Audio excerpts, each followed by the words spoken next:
Now, little spike-headed one. Uh-oh. First lesson. Oh, man. Lesson number 2. Now we take Butterfinger break.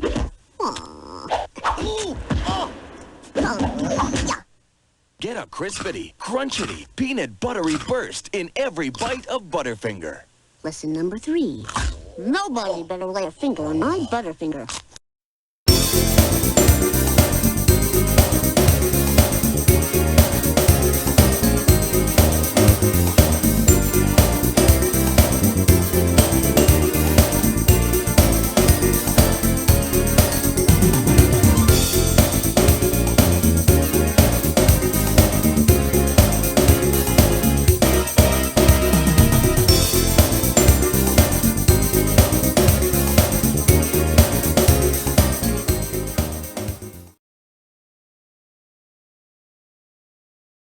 Here he is, Hugh Jackman!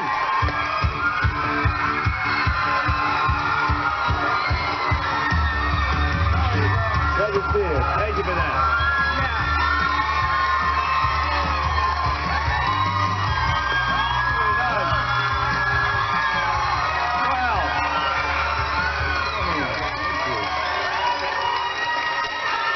Have a seat, guys. Yes. Hang on. I'm going to stop, okay? All right? Okay. Very nice. Thank you. What you guys don't know, backstage, this show is unlike any other because Jeff came in and he, first of all, I've never, ever experienced this before, introduced me to his family, to his wife, to his mum and dad who are here in the audience, and he said, that man there, my dad, that's the real Jean Valjean. It's one of the greatest things I've ever heard. Yes. But you know, it's an amazing atmosphere back there. Your assistant, Natalie, is pregnant and expecting today. Yes. And she's still here. Yes. You drive a hot bargain. Great if she would go to delivery on the day you were here. She doesn't need to. I can actually do that. Really? It's on my CV. I ride horses, deliver babies, everything. Right here. That's going to be tough at 1 o'clock in the afternoon, but we are on TV. But we'll sort it out. Well, it's a big deal. Like I said, I said it to you backstage. It is a big deal, and because you've been doing so much press. But so this is my thing about Les Mis. Here's the dilemma. I'm trying to figure out how do I convince my friends who are guys that love Survivor but don't watch Glee to say there is a space in between. Because this has balls. This show is not, this is like the little clip we saw there. Tell me about everything, Hugh. I want to know. So no, it's a good point. I think, you know, sometimes people go, oh, musical's not my thing. And I think one of the most gratifying things going around is all the time, people go, mate, I hate musicals, and I love this film. And it's because it's from one of the greatest novels of all time. Victor Hugo wrote this 1600-page thing, so you don't have to worry about reading. You can see the movie. In a nutshell, what would you say? It follows the character of Jean Valjean, who's sort of very harshly put into prison for stealing a loaf of bread for his sister's starving son.